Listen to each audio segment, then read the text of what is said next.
Assalamualaikum warahmatullahi wabarakatuh. Salam sejahtera untuk guru hebat di Indonesia. Perkenalkan, nama saya adalah Rusmalina Tebiari. Saya adalah guru pada SMP Negeri 1 Tual, calon guru penggerak angkatan kedua Kota Tual. Pada video kali ini, saya akan merefleksikan presentasi kerangka filosofi Merdeka Belajar. Dalam refleksi presentasi kerangka filosofi Merdeka Belajar, terdapat 4 pertanyaan pemantik yang dijelaskan pada video ini. Pertama, apa pengetahuan dan pengalaman baru yang saya dapat setelah mempelajari secara mendalam pemikiran-pemikiran Ki Hajar Dewantara? Pengetahuan yang pertama adalah anak bukanlah sebuah kertas kosong, melainkan samar-samar yang telah terisi. Pendidik berkewajiban menebalkannya. Artinya adalah bahwa setiap peserta didik telah terlahir dengan keunikan, keistimewaan, dan potensinya masing-masing. Guru tidak bolehlah menyeragamkannya, tetapi memberikan tuntunan agar anak menemukan keunikan, keistimewaan, dan potensinya. Kedua, didiklah anak sesuai dengan kodrat alam dan kodrat zaman. Kodrat alamiah anak adalah menyukai dolanan atau permainan. Sebagai guru, kita haruslah dapat menyelipkan permainan dalam setiap pembelajaran sehingga membuat menyenangkan bagi anak. Namun, didiklah anak juga sesuai dengan kodrat zamannya.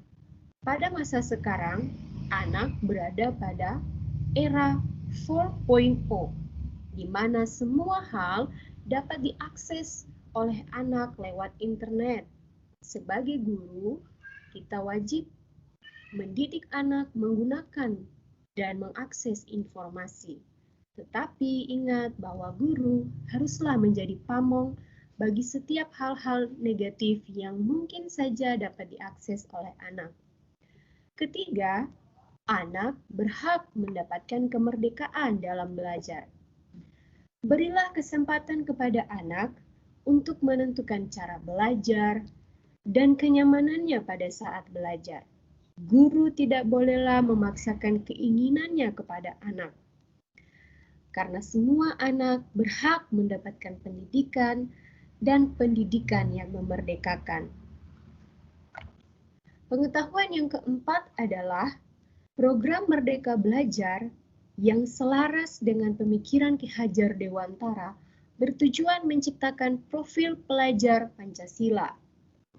Dalam presentasi kerangka filosofi Merdeka Belajar, saya bersama para guru hebat di Kota Tual mengangkat 3 dari 6 profil Pancasila untuk didiskusikan, yaitu profil pelajar Pancasila yang mandiri, profil Pancasila yang bergotong royong, dan profil pelajar Pancasila yang berkebinekaan global. Adapun profil pelajar Pancasila yang mandiri adalah pelajar Indonesia yang mampu bertanggung jawab terhadap proses dan hasil belajarnya.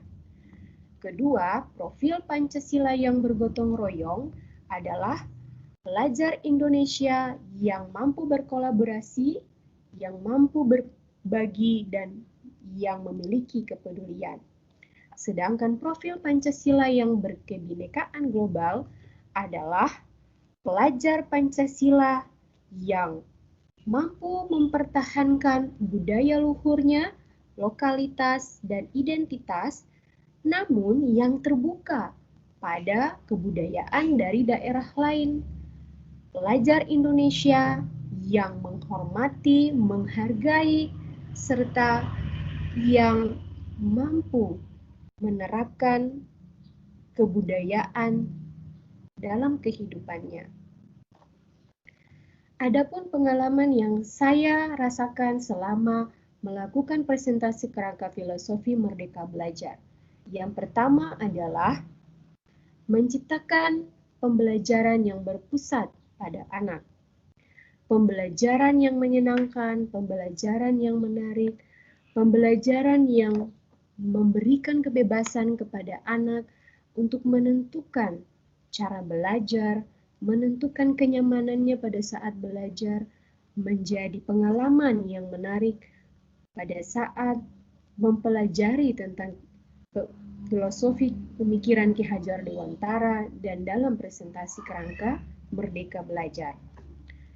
Pengalaman yang kedua adalah dalam presentasi kerangka filosofi Merdeka Belajar, saya dan guru-guru hebat di Kota Tual diberikan ruang untuk berkolaborasi, menentukan profil pelajar Pancasila, dan kemudian kami mendiskusikannya dengan sangat menarik. Dalam presentasi kerangka filosofi Merdeka Belajar, kami juga belajar bagaimana mengidentifikasi sumber daya dan potensi di sekolah kami sehingga kami dapat menerapkan Merdeka Belajar, menerapkan profil Pancasila dalam pembelajaran. Pengalaman yang lainnya adalah bagaimana menyusun kerangka filosofi Merdeka Belajar, bagaimana menetapkan kompetensi dasar yang mengarah pada pembentukan profil pelajar Pancasila yang kami pilih, dan bagaimana menentukan indikator yang kemudian akan menjadi tolak ukur kami dalam melakukan pembelajaran dan menerapkan Merdeka Belajar di kelas. Yang terakhir adalah pengalaman mengidentifikasi pihak-pihak yang akan mendukung program-program kami selama mengikuti guru penggerak di sekolah. Pertanyaan pemantik kedua adalah, apa kekuatan saya dalam menerapkan pengetahuan dan pengalaman baru ini? Kekuatan saya dalam menerapkan pengetahuan dan pengalaman baru, yang pertama adalah ketersediaan sumber daya manusia. Peserta didik di sekolah merupakan sumber daya yang paling penting dan yang paling utama dalam saya menerapkan pengetahuan dan pengalaman baru saya. Selain itu, kolaborasi bersama rekan guru sejawat dan kepala sekolah juga menjadi kekuatan saya.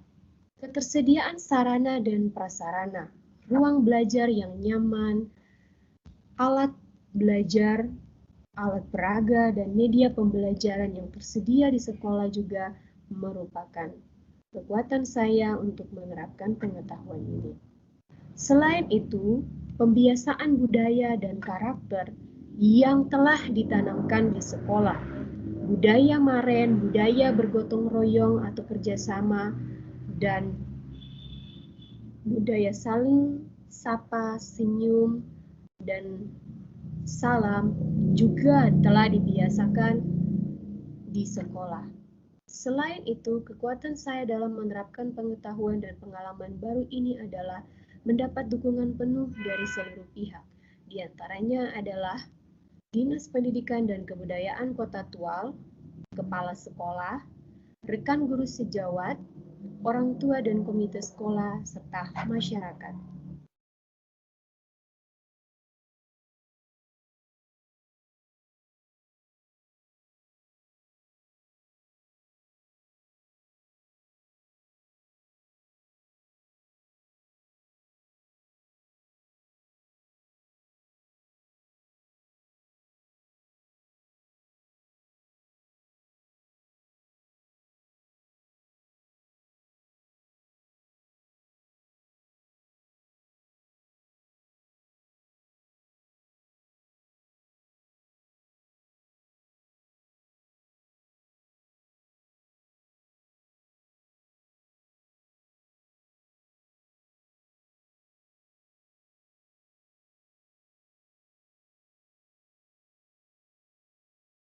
Pertanyaan yang ketiga, apa hal-hal yang perlu saya rubah dari diri saya agar dapat menerapkan pengetahuan dan pengalaman baru ini? Yang pertama adalah pola pikir atau mindset. Dulu, saya berpikir bahwa pembelajaran haruslah berpusat pada guru. Sebagai guru, saya harus mentransfer semua ilmu yang saya punya kepada peserta didik. Jika ada peserta didik yang bolos, mungkin saja karena ia lebih senang belajar di luar. Dan jika ada peserta didik yang tidak mengerjakan tugas, bagi saya, peserta didik tersebut adalah peserta didik yang malas dan tidak penurut. Selain itu, saya berpikir bahwa pada saat peserta didik saya tidak dapat bertanggung jawab terhadap hasil dan informasi yang ia peroleh, saya berpikir bahwa peserta ini tidak memiliki potensi apa-apa dalam hal mempresentasi atau dalam hal berbicara di depan kelas. Namun, setelah saya mempelajari pemikiran Ki Hajar Dewantara tentang pendidikan, saya mengerti bahwa pembelajaran haruslah berpusat kepada peserta didik. Sebagai guru, saya tidak boleh memaksakan pembelajaran harus berpusat kepada saya. Saya juga tidak boleh menyeragamkan semua peserta didik, karena setiap anak terlahir dengan potensi, keunikan, dan keistimewaannya tersendiri. Sebagai guru, saya hanyalah menuntun sampai anak-anak mengerti dan menemukan keunikan, keistimewaan, dan potensi yang dimiliki oleh anak-anak. Saya pun mengerti bahwa kalau ada anak yang bolos, bisa saja pembelajaran saya kurang menyenangkan, kurang menarik, sehingga anak lebih memilih untuk belajar di luar atau menghabiskan waktunya di luar. Dan kalau ada anak yang tidak mengerjakan tugas, saya pun mengerti bahwa anak ini perlu mendapat bimbingan khusus dari saya. Hal yang perlu dirubah berikutnya dari diri saya adalah berkolaborasi. Dulu saya berpikir pembelajaran saya di kelas adalah tanggung jawab saya. Keberhasilan pembelajaran di kelas adalah tanggung jawab saya. Namun setelah mempelajari pemikiran Ki Hajar Dewantara, saya mengerti bahwa di dalam pembelajaran saya butuh kolaborasi, saya butuh kerjasama dengan rekan sejawat yang kemudian menjadi teman untuk saling mengevaluasi pembelajaran dan memberi masukan yang baik untuk pembelajaran yang menyenangkan, pembelajaran yang berkualitas, sehingga memberikan kemerdekaan kepada peserta didik. Hal yang perlu dirubah berikutnya dari saya adalah pembelajaran. Jika ada anak yang malas, jika ada anak yang tidur-tiduran di kelas, jika ada anak yang merasa tidak berkonsentrasi, bisa saja karena pembelajaran saya yang monoton, pembelajaran saya yang berpusat pada diri saya, dengan konsep bahwa saya harus mentransfer seluruh pengetahuan saya kepada peserta didik tanpa mendengarkan, tanpa menerima pendapat dan masukan daripada anak. Haruslah saya rubah menjadi pembelajaran yang menyenangkan, pembelajaran yang menarik, pembelajaran yang tidak melupakan kodrat anak sebagai anak-anak yang senang dengan permainan, anak-anak yang senang dengan dolanan.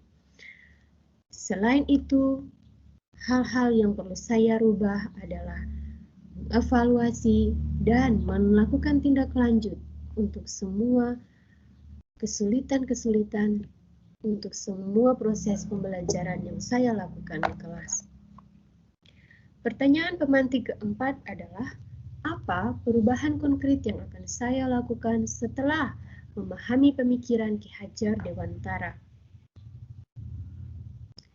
Perubahan konkret yang akan saya lakukan adalah yang pertama, mengidentifikasi sumber daya yang dimiliki oleh sekolah.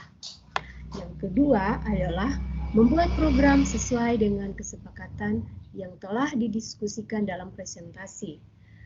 Selanjutnya adalah merancang pembelajaran yang mampu menciptakan suasana menyenangkan, suasana gotong royong, suasana yang mandiri, suasana yang berkebinekaan global. Selain itu, mengkomunikasikan program sebagai bentuk kolaborasi saya dengan kepala sekolah, kepala urusan kurikulum, dan teman sejawat. Selanjutnya adalah melaksanakan program pembelajaran dan melakukan evaluasi program serta melakukan rencana tindak lanjut. Sekian adalah refleksi presentasi kerangka filosofi Merdeka Belajar. Semoga refleksi ini memberikan pembelajaran pada diri saya dan menjadi pengetahuan bagi para guru hebat di Indonesia. Terima kasih.